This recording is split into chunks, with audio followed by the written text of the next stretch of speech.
O Antum, ontem, né, e eu quero começar a conversa a partir disso, ele disse assim: existe alguma desculpa bolsonarista plausível para justificar o fracasso do Bolsonaro e o triunfo do MBL diante da mesma tarefa?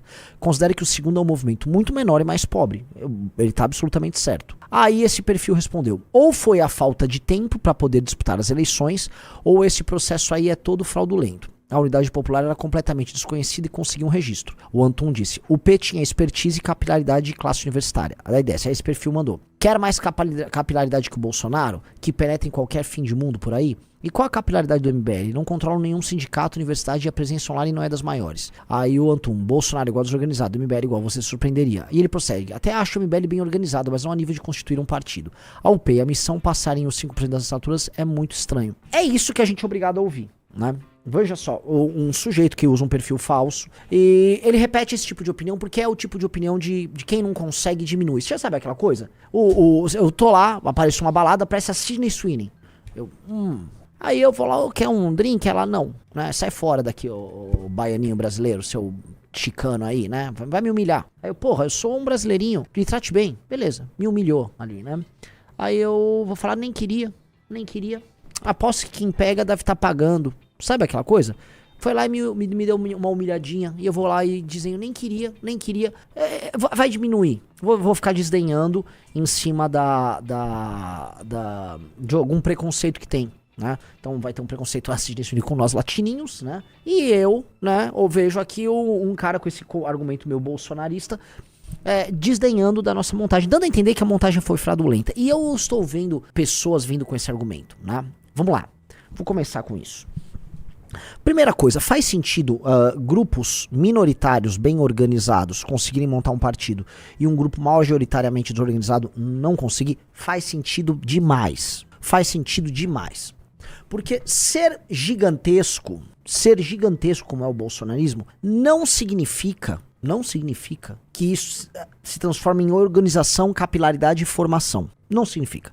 Isso só mostra, aliás, o quanto ser grande sem organização é muito pior do que ser pequeno muito organizado. Alguém pequeno e muito organizado vence alguém grande e desorganizado. Como eu dei o exemplo antes, tá? Você vai pegar a falange grega, as formações militares dos gregos, a formação do soldado grego, quando comparado com os asiáticos, que eles concorriam ali em batalhas, especialmente o universo persa, tropas menores bem treinadas derrotavam tropas maiores. Para dar um outro exemplo, né? Na Batalha de Cana, o Aníbal massacrou os romanos que contavam com exércitos superiores. Para dar um exemplo contrário, né? Um asiático, vamos botar aqui, por mais que ele era um africano, mas estava dentro desse universo oriental, e os cartagineses descendiam dos fenícios, então dá para falar que é um asiático. Ele derrota os romanos, né, nessa mesma linha. Menor, mais organizado, mais inteligente. Então quem é menor necessariamente precisa se organizar mais. A esquerda possui toda uma trajetória de organização política, né? A organização política, lógica, hierarquia, entendimento de missão, visão histórica do que está fazendo.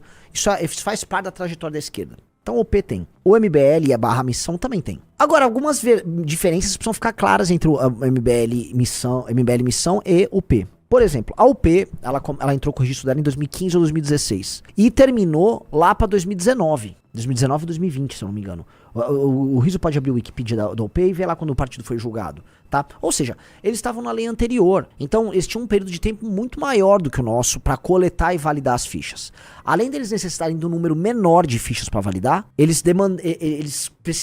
utilizam... vamos lá. Fundado em 16 de junho, tá? E registrado em 10 de dezembro. Então foi, pelo menos 3 anos aí de trabalho. 3 anos, foi pelo menos 3 anos de 2 meses ali. Porque o julgamento deve ter demorado uns 2, 3 meses pra eles coletarem. A gente fez todo o processo pra ir pra julgamento em 1 ano e 7 meses. Dá pra botar, a grosso modo, que nós tivemos metade do tempo que a UP para fazer isso. Então nós somos muito mais organizados do que a UP. A UP contava com um sistema de estímulo, nós estudamos o modelo da UP, um sistema de estímulos, tá? Que envolviam desde gente de movimento estudantil até gente ligada a movimento de moradia, que esses sim, vamos dizer, trabalhavam numa lógica muito particular, que eu não vou ficar aqui então. Eu tenho o asco desse pessoal da UP, mas né, aqui vou ficar na minha aqui pra falar. A gente não. A gente fez uma outra lógica, a gente tratou, olha, nós temos um prazo menor do que a UP e nós temos que coletar mais assinaturas. Então a gente adotou uma estratégia muito diferente. O bolsonarismo, como ele acredita nessas conversas que esse cara botou aí, esse perfil de orelhado, tipo, não, o nosso público, a gente é gigantesco, levantar 500 mil fichas, Riso, é a coisa mais fácil do mundo, a gente levanta assim.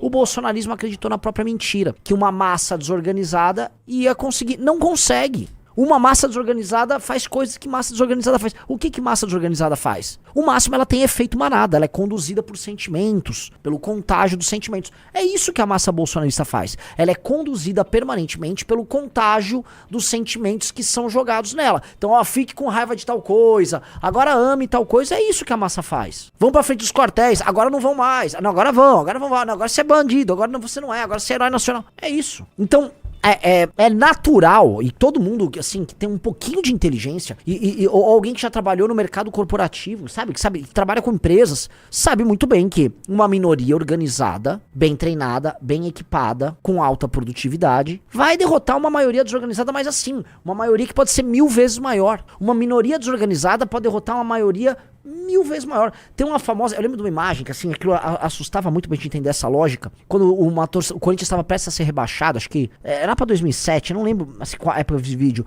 a torcida do Corinthians tenta invadir, acho que era o Pacaembu, ou tenta invadir o estádio, aí juntou assim 4, 5 policiais com um escudinho lá, aí veio os brabão da Gaviões, os 4, 5 policiais com um escudinho botaram a Gaviões pra andar, assim, foi bonito de ver, Então assim, uma minoria organizada, bem treinada, com procedimentos, acho que foi essa imagem aí do Corinthians, é uma minoria, segura a maioria pode chorar o que for, a minoria vai derrotar ela, a minoria organizada sempre vai derrotar ela.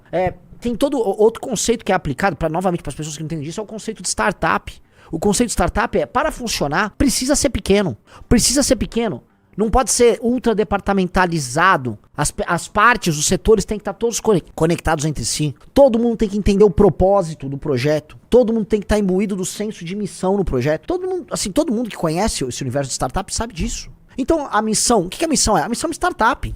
Ela é uma startup. Então foi por isso que a gente conseguiu montar. Em termos de gestão, eu sei que as pessoas gostam, vocês conhecem o nosso lado mais lúdico, o lado que faz as lives, polêmico, fala as coisas que a gente fala. Existe um lado de gestão aqui, a gente não é otário. Pra quem acha que a gente é otário, se ferrou. Basta ver o seguinte, nosso desempenho na área jurídica, nosso desempenho na área parlamentar.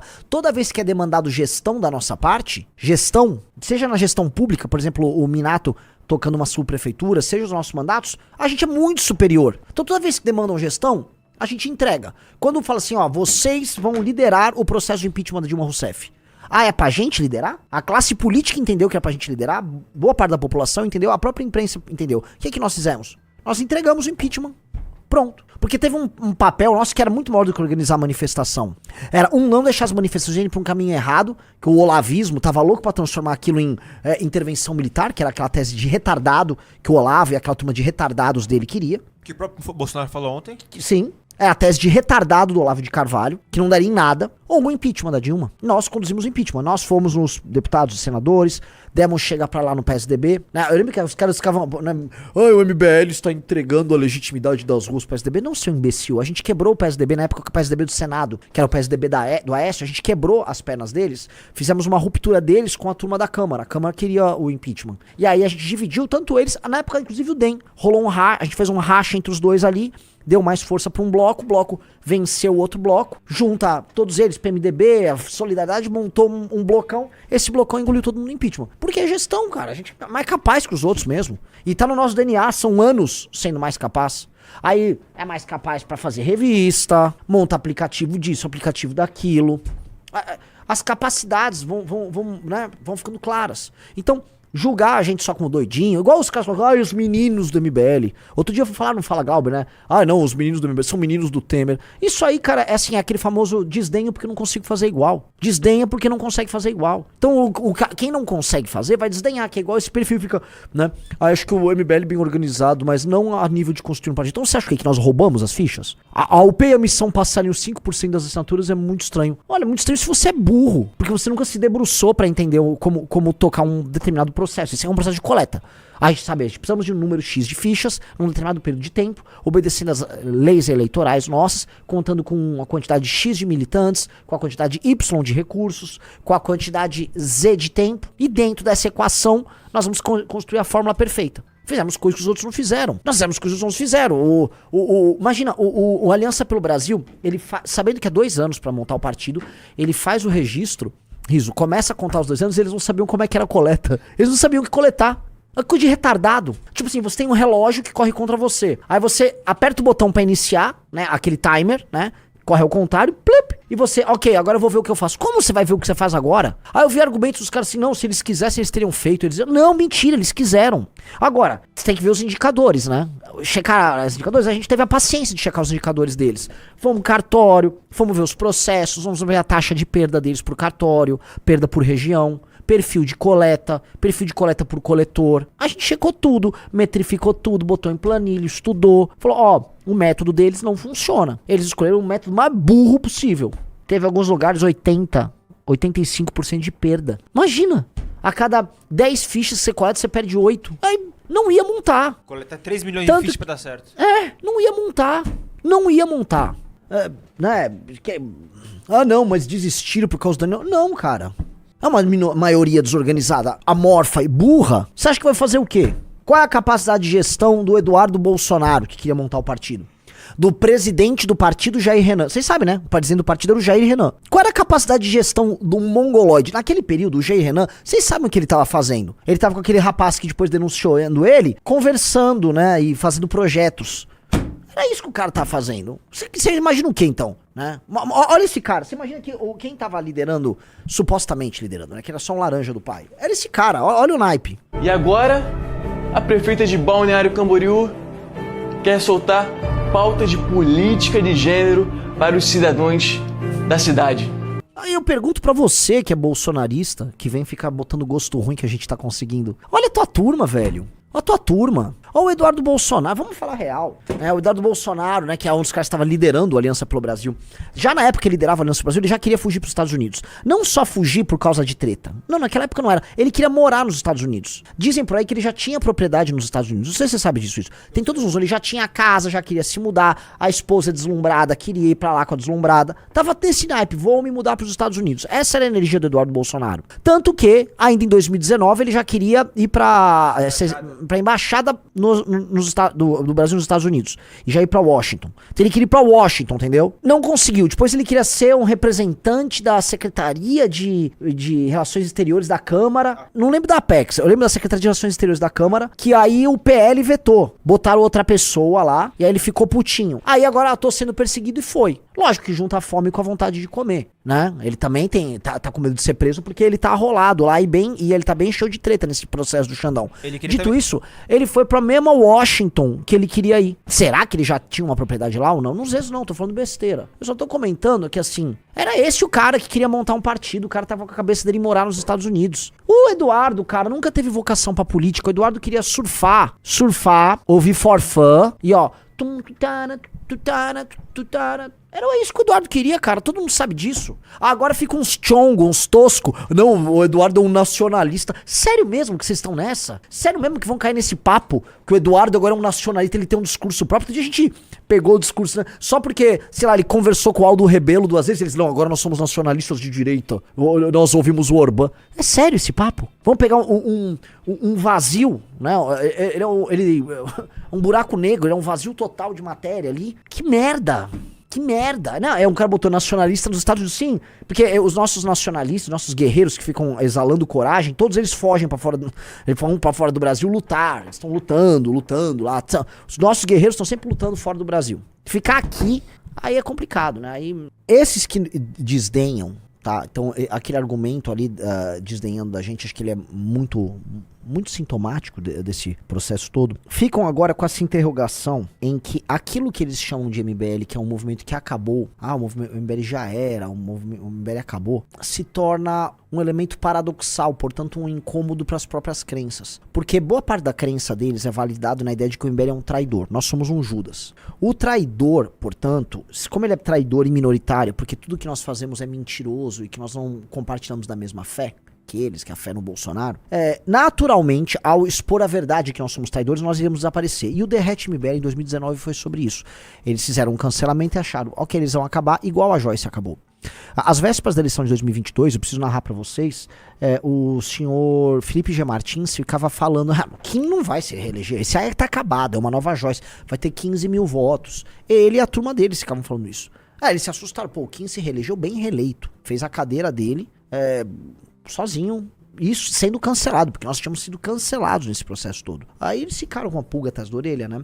Antes tinha tido o Derrete MBL e a operação policial contra nós, anunciada pelo Alan dos Santos, pelo menos 2 vezes, anunciada pela Carla Zambelli também, ou seja, todos eles sabiam que ia haver uma operação contra a gente para nos prender, tentaram fazer de tudo. Aí, mas acabou, aí veio o áudio do Arthur, acho que agora acabou. O nome que era então o maior nome nosso, que era Arthur, perdeu os direitos políticos, ficou todo atrapalhado, beleza, eles acharam que... E aí não acaba, e aí fica aquele incômodo. Só que não vinha pra eles uma demonstração, tipo, não, esses caras estão de volta. O partido muda as coisas de figura, porque o partido ele gera algumas comparações. O partido faz com que a gente mostre, olha, o Bolsonaro na presidência tentou com todo o dinheiro do mundo, com todos os aliados do mundo e não conseguiu. Esses caras conseguiram. Aí eles podem tentar falar que, eles roubaram. Eles não acreditam. No coraçãozinho deles, eles sabem que a gente não roubou no processo. No fundo, no coraçãozinho deles, eles sabem que a gente é melhor do que eles, inclusive. Eles só queriam que a gente deixasse de existir, que a gente é um incômodo. Mas o problema do partido não é a fundação do partido, porque a fundação do partido, por mais que o ato de fundação e o fato de, vamos dizer,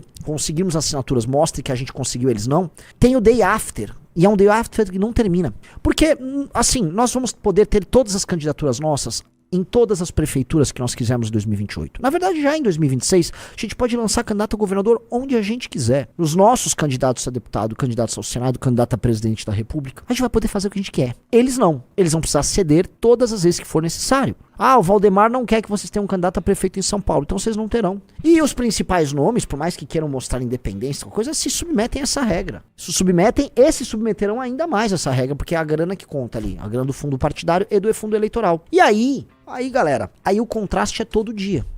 E inevitavelmente nós vamos ter prefeituras, amigos. Eventualmente a gente já ganha um governo já nessa eleição agora em 26. Não vou ficar dando letra aqui, mas agora podemos ganhar prefeituras já em 28 e vamos ganhar prefeituras já em 2028. E nós vamos ter grandes gestões. E esses prefeitos vão ficar famosos nacionalmente. E eles não vão conseguir evitar isso. Eles não vão conseguir evitar os deputados nossos já em 2026, né, 27, 28, fazendo grandes mandatos e gerando um contraste que o Kim já gera hoje.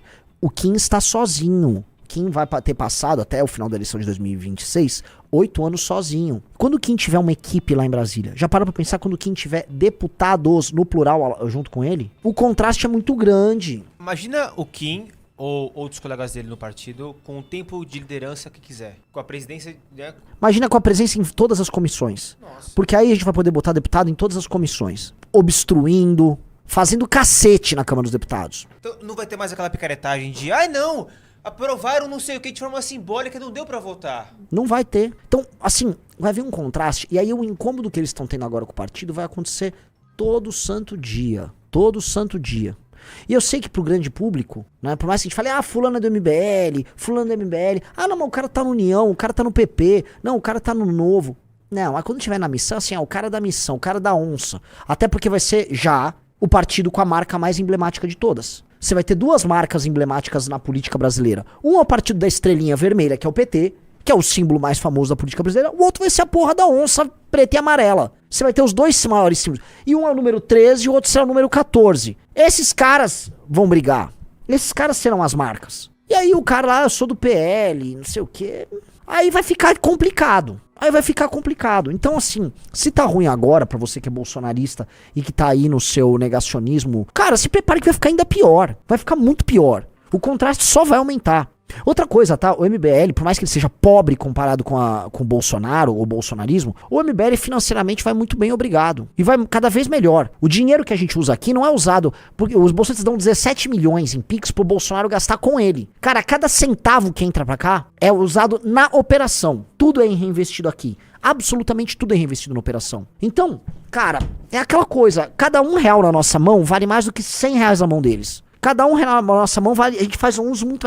Porque a gente aperta tudo, a gente é complicado, a gente é Caxias pra pagar as coisas, a gente é chatinho. Então, cara, isso faz diferença. Porque a mesma mentalidade de pobre que a gente tinha quando a gente era um grupo que faturava, em termos de doação e venda de produtos, 15, 20 mil reais lá em 2015, o Riso vai lembrar que a gente precisava ficar vendendo, embalando camiseta, a gente pagava as contas do escritório vendendo pichuleco. Ficava aquele cheiro de plástico pintado, aquele cheiro horrível, dava dor de cabeça. A gente teve que embalar, picholar e colocar em caixinha e ficar disparando pras pessoas do Brasil porque a gente não tinha dinheiro. A mesma mentalidade pobre que a gente tinha naquela época, a gente tem hoje. Mesma mentalidade pobre.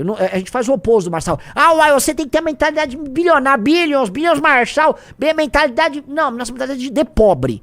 Mentalidade de judeu, sacou? É economizar onde puder economizar o tempo todo. É economizar onde der. O cara economiza até no barbeiro, pô. Né? Então, onde eu posso, eu economizo e vai ter que ser assim sempre. Vamos usar o dinheiro da maneira mais parcimoniosa possível. Sempre racionado. Então, você vai pegar, a gente vai fazer congresso no Paraná, todo congresso tem que se pagar e dar lucro. Então, se você é do Paraná, compra o ingresso pro evento, vai ser do cacete, né? Vambora. Todo ingresso tem que dar lucro. A gente vai lá pra todo evento, leva nossas bugigangas, vamos vender nossos produtos. Com o produto vendido, ajuda a fazer o próximo evento, e roda, e faz evento nacional. E é isso. Todo o dinheiro revertido na operação. É assim. É assim que tem que ser. É assim que tem que ser. E o partido, como é que vai ser disputado? Do mesmo jeito. Mesma lógica. O partido vai ser pensado assim, nós somos pobres. E nós vamos fazer o melhor possível com cada centavo que a gente tem pra concorrer com gente que administra fortunas e nem sabe pra onde o dinheiro tá indo. Nem sabe. Dinheiro assim, ó. Eu já vi como é que esses caras administram dinheiro deles. Assim, se são esses nossos concorrentes, eles estão fodidos. Porque assim, usam a malversação do dinheiro. Eu não tô falando de putaria que eles fazem com o dinheiro, porque tem também. Tô falando assim, como usam mal o dinheiro, como não sabem contratar as coisas, como não sabem contratar funcionário, como não sabem gerir as equipes, sabe nada. São uns cu pra administrar. Então assim, a gente vai, cara, a gente vai ganhar desses caras na gestão. É na gestão que a gente vai ganhar desses caras. Não só nas ideias, não só na qualidade do trabalho, não só no talento dos nossos oradores. Não. Isso são os elementos políticos todos. Eu tô falando assim, tem gestão. Ontem, né, vocês devem ter assistido, alguém deve ter assistido aqui, Brasil e Paraguai. Eu assisti o jogo, já tinha assistido Brasil e Equador e tinha visto os jogos recentes que o Brasil perdia e empatava. Os últimos jogos lá do Dorival. O Brasil tomou uma piaba da Argentina, depois acho que ele empatou, ganhou de alguém, assim, bem qualquer coisa. Cara... Contra o Equador foi um 0x0 com o Brasil até ensinando alguma coisa, não foi grande coisa. Contra o Paraguai, nitidamente o Brasil jogou melhor. Ontem foi claramente um passo à frente que o Brasil deu. Os jogadores com uma vontade, eu nunca vi Rafinha, Vini Júnior, né, se matando ali como eles estavam. Aquela seleção apática já deu uma mudada. Outra coisa, pensou o técnico novo, pensou a parte da frente de maneira inteligente. O que eu quero dizer? Pra mim, a seleção brasileira, eles têm jogadores de classe mundial. Rafinha, Rodrigo não jogou ontem, mas Rafinha, Vini Júnior, Rodrigo, Martinelli, Casemiro, o Alisson. Você tem caras ali que, vamos ser honestos, Riso, tirando o meio campo é fraco, o resto é seleção classe A. Em termos de elenco, o Brasil disputa a Copa do Mundo com Argentina, Espanha, etc. Em termos de elenco. Agora, o que falta é aquele 1, 2, 3%, tá? Que pega esses talentos e extrai o máximo deles. Esse 1, 2, 3% que faz a diferença pra você ganhar uma Copa. Que é o detalhe. O detalhe é a inteligência que dá, é a gestão que dá. Esse detalhe, tá? Se você tem se você vem de uma gestão muito ruim, ele não é só 3%, ele pode melhorar em 40%. É a inteligência.